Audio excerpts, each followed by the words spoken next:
In the harsh Arizona desert of 1885, Jake Morrison, a weathered cowboy struggling to keep his failing ranch afloat, encounters a dying Native American child abandoned near his property.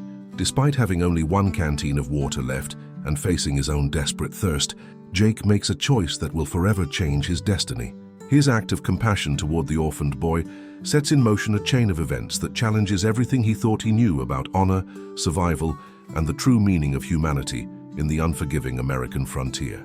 Bez, before we begin, tell us, what city or country are you watching this story from? It's always incredible to know how far these narratives reach. The Arizona sun beat down mercilessly on Jake Morrison's cracked lips as he squinted across the endless expanse of red dirt and scattered sagebrush. His horse, a tired mare named Dolly, snorted and shook her head, desperate for water that simply wasn't there. Jake's weathered hands gripped the reins tighter, his knuckles white beneath layers of dust and grime that had accumulated over 3 days of searching for his missing cattle. "Easy, girl," he whispered, his voice barely a rasp. "We'll find water soon." But Jake knew he was lying. His canteen held maybe 2 swallows left, and the nearest creek was still a half-day's ride through this god-forsaken stretch of desert that seemed to swallow hope whole. The year 1885 had been brutal to Arizona territory, with drought conditions that had turned once fertile grazing land into a moonscape of desperation. As Dolly's hooves crunched against the hardpan, Jake's mind wandered to the stack of unpaid bills waiting on his kitchen table back at the ranch. The bank notice, the threats from creditors, his late wife Sarah's medical bills that had consumed every penny he'd saved over 15 years of backbreaking work. 3 months since she'd passed, and he was still drowning in debt, still fighting a losing battle against a world that seemed determined to crush whatever remained of Jake Morrison. That's when he saw the buzzards. 4 of them circled lazily about a quarter-mile ahead, their black wings catching the afternoon light. Jake's stomach knotted. In this country, buzzards meant death, and death often meant someone's livestock, or worse, someone's loved one who'd gotten lost in the endless maze of canyons and arroyos that carved up this part of Arizona like scars on an old fighter's face. "Come on, Dolly, let's see what those devils found." As they approached, Jake could make out a small figure lying motionless beneath a stunted mesquite tree. Not cattle, human, small, child-sized. Jake dismounted quickly, his boots hitting the ground with a soft thud that sent a nearby lizard scurrying for cover. The figure was a boy, maybe 8 or 9 years old, with long black hair matted with dust and blood. Native American, from the look of his torn clothing and the distinctive beadwork on what remained of his small leather vest. The child's chest rose and fell in shallow, desperate breaths. "Jesus," Jake muttered, dropping to his knees beside the boy. The kid's lips were cracked and bleeding, his dark eyes rolled back, showing only whites. Classic signs of severe dehydration. Jake had seen it before. Hell, he was experiencing the early stages himself. But this boy was maybe hours, maybe minutes from death. Jake's hand instinctively went to his canteen, feeling the pathetic slosh of his last precious water. 2 swallows, maybe 3 if he was careful. Enough to keep him alive until he reached Copper Creek, assuming Dolly didn't collapse first. The boy made a soft sound, somewhere between a whimper and a sigh. Jake unscrewed the cap of his canteen, the metal warm against his fingers. He tilted the boy's head gently, noting the fevered heat radiating from the small body. "Come on, son, stay with me." He poured a small amount of water against the child's cracked lips. Most of it ran off, but some trickled into the boy's mouth. The child's throat moved slightly, a swallow reflex. Still alive, still fighting. Jake looked around desperately, as if water might materialize from the barren landscape. Nothing but rock, dust, and the endless blue sky that had forgotten how to rain. He thought about Sarah, about her gentle hands caring for sick animals on their ranch, about how she never hesitated to give everything she had to help something suffering. "What would you do, honey?" he whispered to the desert wind. He already knew the answer. Jake tipped the canteen again, this time pouring a more generous amount into the boy's mouth. The child coughed weakly but managed to swallow, then again and again. Jake watched his precious water disappear, drop by drop, into this dying child whose name he didn't know, whose people might very well shoot him on sight if they found him here. The boy's eyes fluttered open, dark brown and unfocused but alive. He looked up at Jake with confusion and fear, trying to speak but managing only a weak croak. "Shh," Jake said softly. "Don't try to talk. You're safe now." The canteen was empty. Jake stared at it for a long moment, feeling the weight of what he'd just done settle over him like a heavy blanket. No water. At least 6 hours from help. Dolly already showing signs of exhaustion. He'd just signed his own death warrant for a child who belonged to people who had every reason to hate men like him. The boy struggled to sit up, and Jake helped him, noting the bullet wound in the child's shoulder. Old, maybe a day or two, but infected. Someone had shot this kid and left him to die in the desert.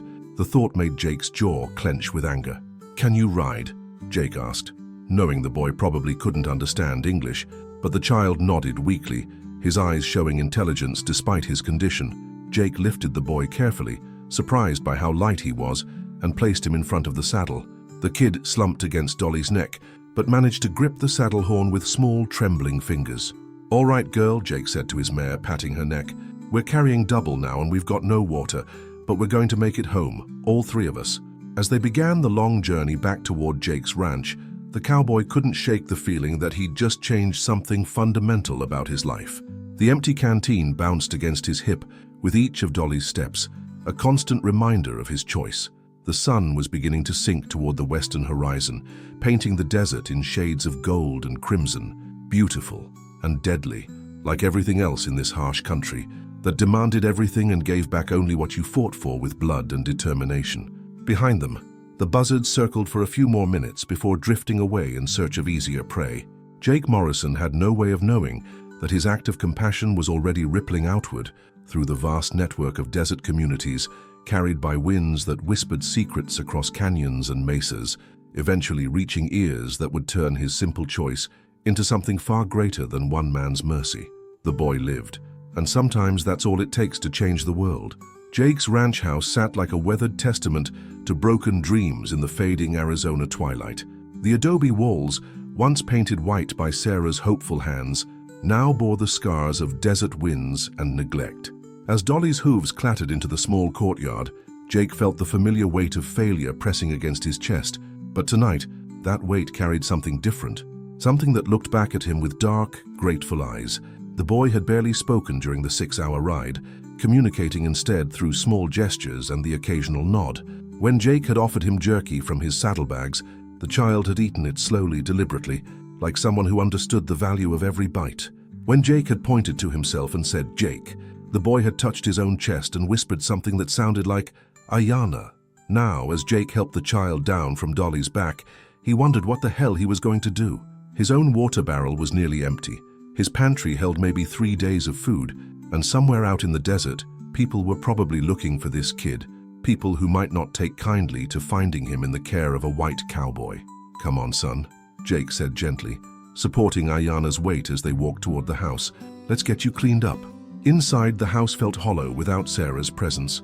Her rocking chair still sat by the window, her sewing basket still held half-finished quilts, her coffee cup still rested on the kitchen table, where Jake couldn't bring himself to move it. Everything covered in a thin layer of dust that spoke of a man who'd forgotten how to take care of anything, including himself. Jake lit the oil lamp and guided Ayana to Sarah's chair. In the warm glow, he could see the boy's condition more clearly. The bullet wound in his shoulder was definitely infected, streaks of red running down his thin arm. His clothes were torn and bloody, and there were other wounds, cuts and bruises that suggested he'd been running for days. "Jesus, kid, what happened to you?" Jake filled a basin with water from his dwindling supply and gathered clean cloths from Sarah's linen chest. His hands, more accustomed to handling rope and branding irons, worked with surprising gentleness as he cleaned the boy's wounds. Ayana winced, but didn't cry out, even when Jake had to probe the bullet wound to remove fragments of fabric and dirt. "You're tough as nails, aren't you?" Jake murmured, applying whiskey to the wound. "Tougher than most grown men I know." As he worked, Jake found himself talking, something he hadn't done much since Sarah died. He told Ayana about the ranch, about the cattle he'd lost, about Sarah, and how she would have loved to fuss over a hurt child. The boy listened intently, as if he understood every word, his dark eyes following Jake's movements with trust that made the cowboy's throat tight. "My wife used to say that kindness was never wasted," Jake said, wrapping Ayana's shoulder with clean bandages. "Even when it cost you everything," she said, "especially then."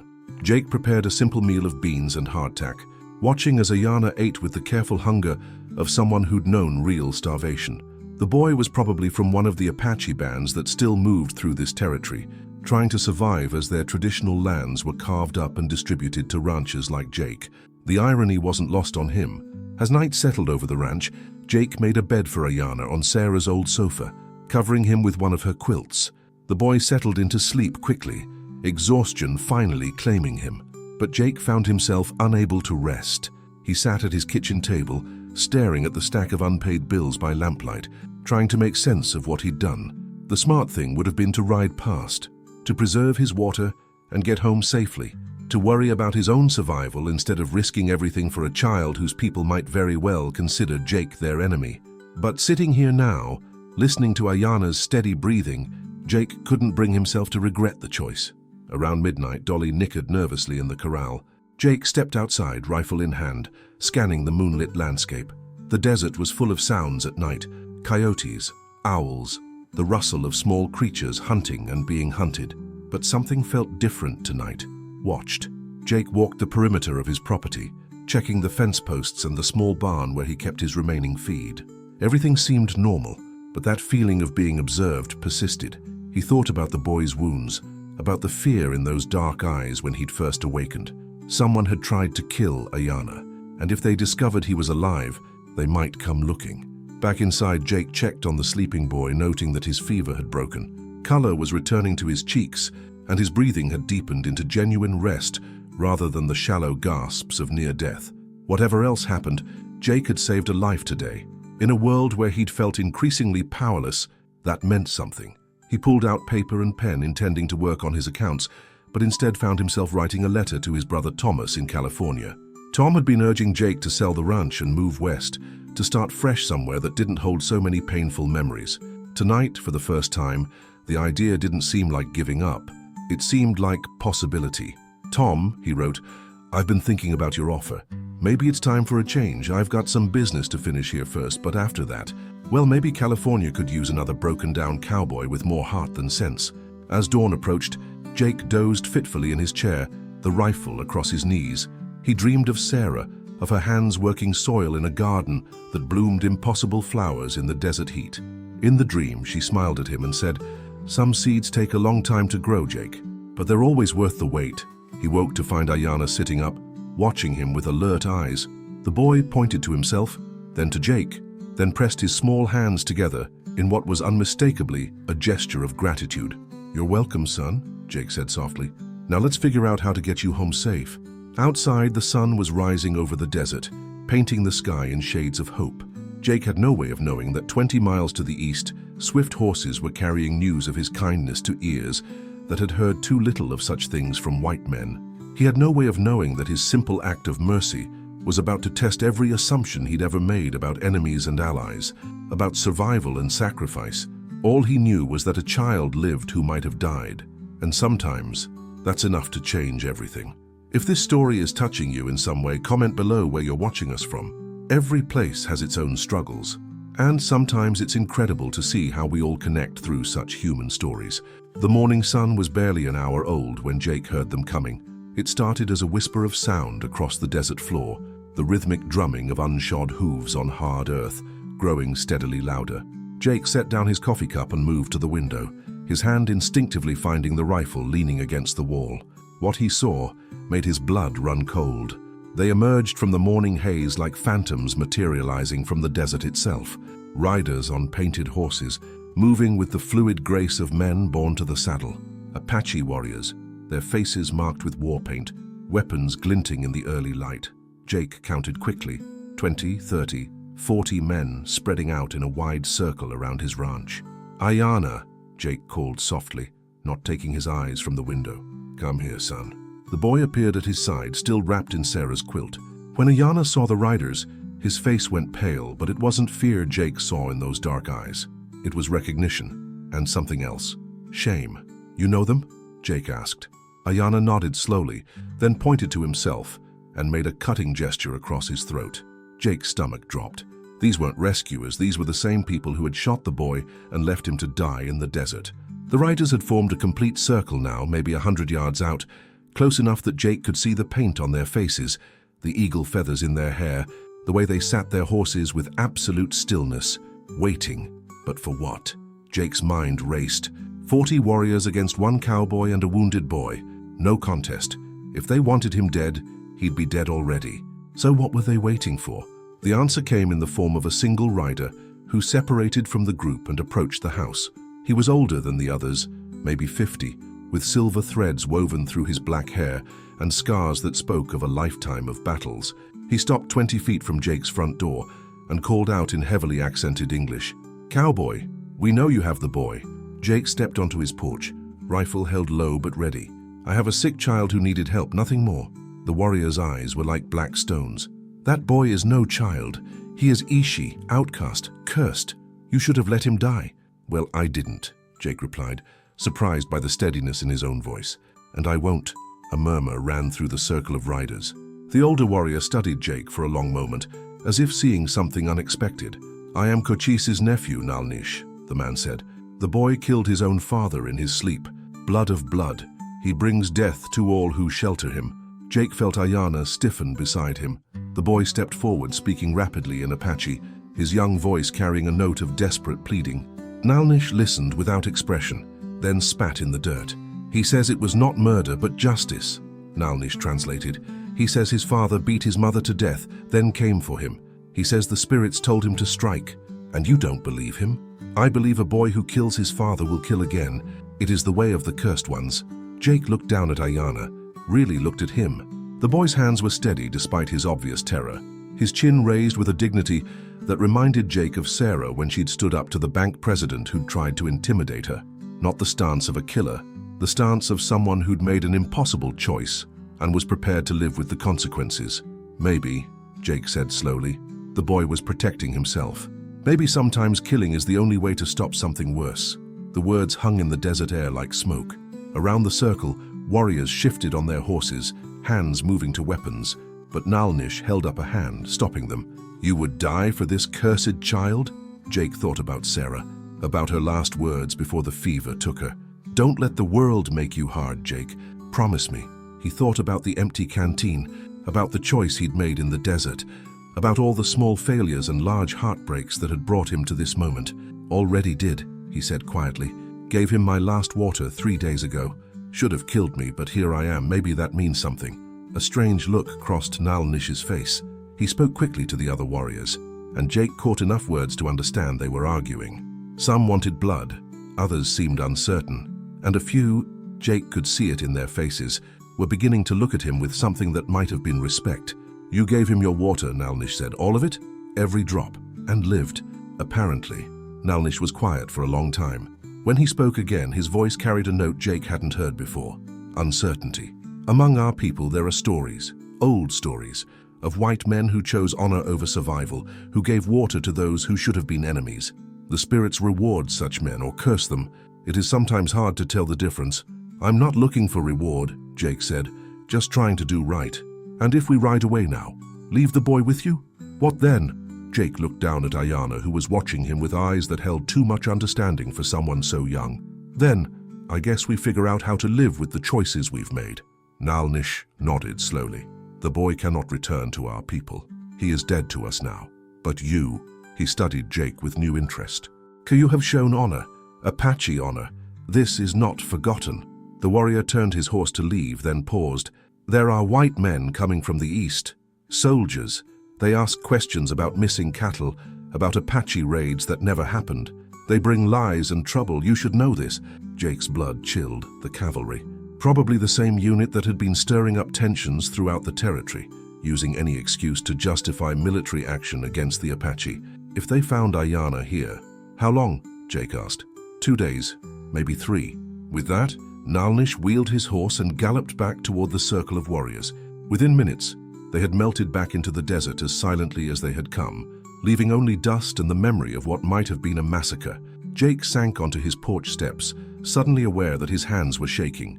Ayana sat beside him, small and brave and irreversibly changed by the morning's events. "Well, son," Jake said softly, "looks like we've got ourselves a situation." The boy nodded gravely, understanding more than language could convey. In the distance, the desert stretched endlessly under the climbing sun, beautiful and unforgiving as always.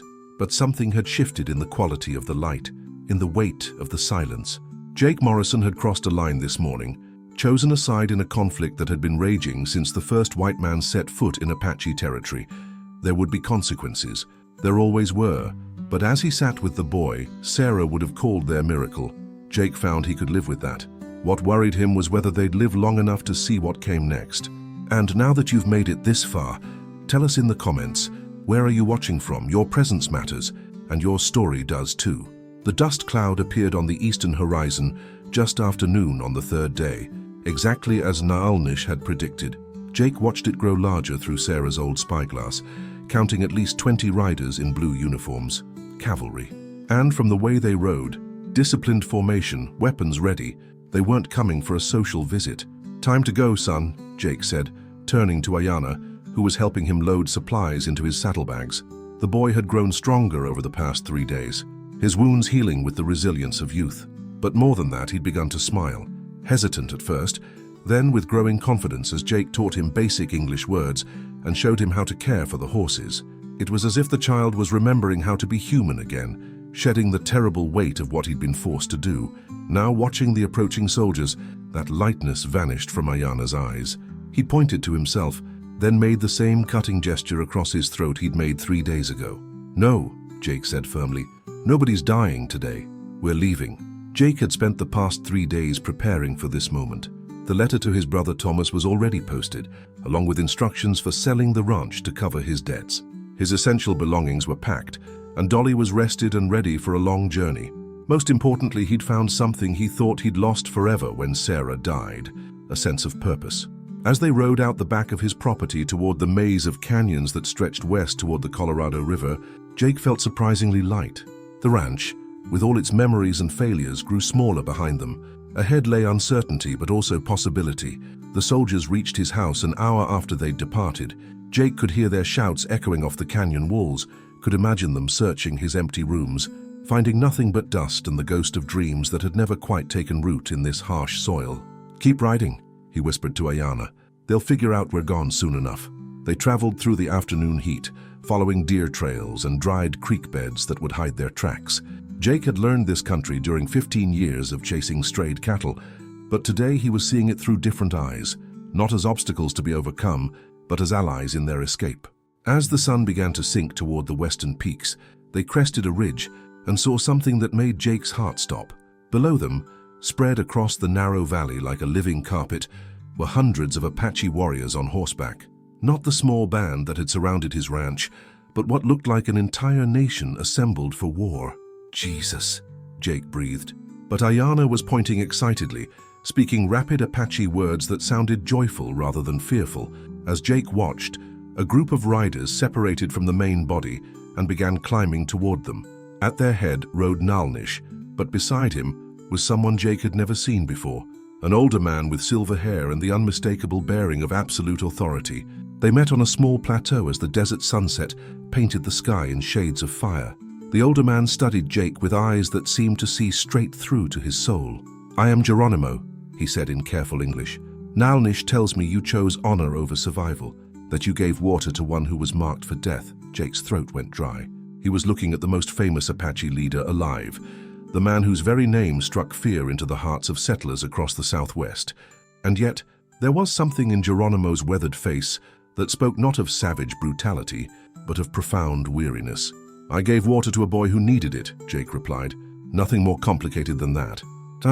Geronimo smiled. "But the most complicated things often appear simple from outside. You saved more than a life, Cowboy Jake. You saved something we had begun to think was lost forever. Which is hope that white men might choose mercy over conquest." Ayana had dismounted and was speaking earnestly with Naalnish, gesturing toward Jake. The older warrior nodded several times, then turned to Geronimo and spoke in Apache. The great leader's expression grew thoughtful. "The boy says you treat him as a son, not as a burden," Geronimo translated. "He says your dead wife's spirit watches over him in dreams, keeps the nightmares away. He says you have given him back his name." Jake felt his eyes burning. His name was never lost, just needed someone to hear it.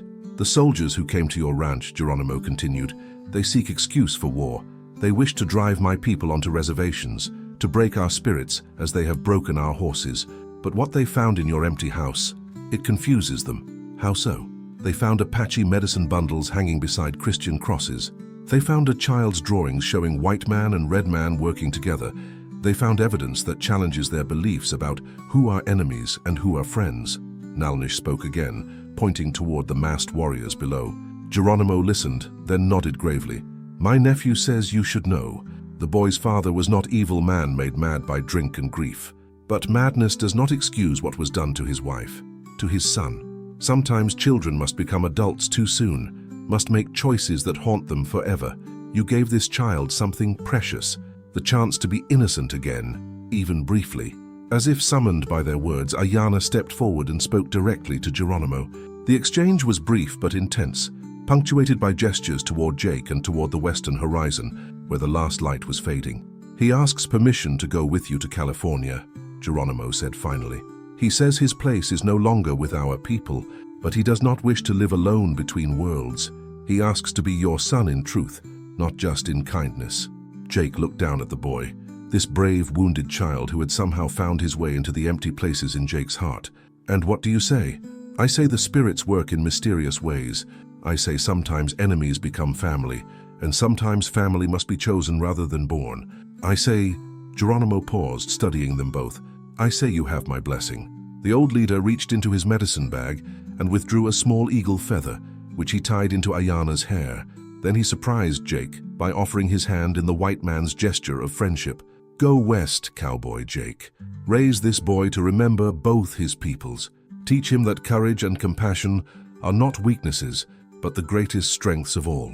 As they rode away in the growing darkness, Jake could hear drums beginning to sound in the valley behind them. Not war drums, but something else. Something that sounded almost like celebration.